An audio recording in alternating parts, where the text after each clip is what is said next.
name is Cassette, and I'm a casual trader. I've been trading since the introduction of the system back in 2010. I'm far from an expert, but I'm here to share some general insight that I've gleaned from my time trading with all of you hat-worn people. A lot of what I'll be covering in this episode will likely be common knowledge to some of the more experienced Team Fortress players, but bear with me. We'll eventually get into some more advanced trading concepts and techniques in later episodes. In this episode, I'm going to be starting from the very beginning, just the basics of items and trading.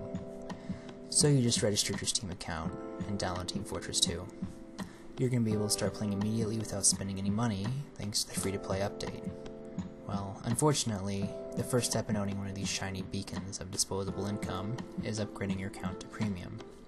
Upgrading your account will allow you to trade with other people, increase your backpack size and item drop rate, and allow you to unlock all crafting blueprints. Upgrading your account is more or less the only absolutely required step in this whole series of videos. If you want to learn how to trade up to an unusual, you're probably going to have the ability to trade. You can upgrade your account in a variety of ways. You can purchase $5 worth of stuff from the Manco store using either a credit card or a Steam gift card. You can receive an upgrade to Premium gift from a generous Steam friend.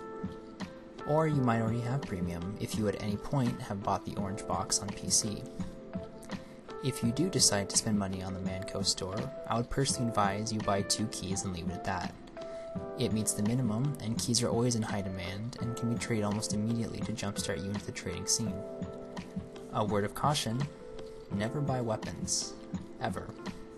Even if you need them for a round of man vs. machine. Most weapons have a try out button which allows you to receive a 48-hour trial weapon. Weapons have the lowest resale value of all the items on the Manco store. To put it in perspective, you can buy a key for $2.50 or less from the community market, or a weapon for $2.50. The key is currently valued at 2.33 refined, which is worth about 20 weapons when bought at 1 scrap each. So for the price of 1 bought weapon from the Manco store, you could have 20. Now that you're a Premium member, let's talk items. The main source of items in Team Fortress comes from a random item drop system. It rewards you with random items at random intervals while you play. It could be anything from a crate, to a weapon, to even a hat. There is a weekly cap on the amount of items you can receive, but it requires a significant amount of playtime that can be upwards of 10 hours a week. What many people do in order to meet this cap, without having to dedicate all that time, is something called idling. Idling is when you join a special server to do nothing but sit and die over and over to simulate game time in order to maximize the number of items you receive per week. But let's just assume that you don't want to go that far, and you're content with the rate at which you currently are finding items. Let's take a look at the type of items that can drop.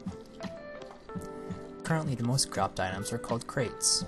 Crates are an item that are more or less useless unless you're willing to buy or trade for a key. They usually contain strange weapons, hats, and more importantly, are the only way to find unusual hats without trading. Crates can be kept or sold on the community marketplace if so desired. They are numbered by series, and each series of crates has a set list of items that it contains. Every few months, usually alongside content updates, a new series of crates will be released, and the previous series will be discontinued. A fairly common practice is to save crates that you don't use, as their value will sometimes appreciate if they contain popular items with a high demand. The other type of item that you'll see dropping in abundance are weapons.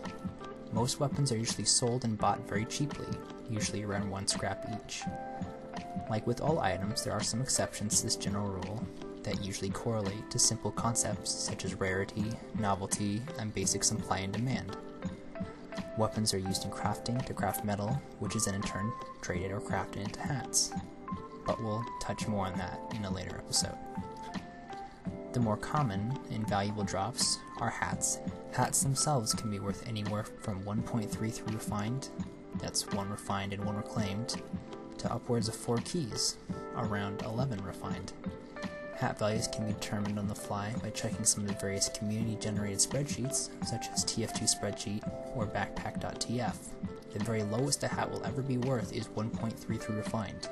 Even the most unwanted, ugliest hat is still used for crafting other hats and are thusly called craft hats. Salvage crates are the most sought after droppable item and are arguably the rarest. It can sell for upwards of 8 keys and is indisputably the most valuable dropped item. They require a key to open and contain rare, strange weapons that sell for high prices. Salvage crates, like regular crates, appreciate over time. The previous series of salvage crates are currently bought and sold for around 26 keys. Compare that to before they were discontinued and worth about 7 to 8. So that's it for this episode. I hope you found this guide useful, and if not, I would encourage you to stay tuned for our next episode where we'll cover trading sites and servers. Thanks for watching.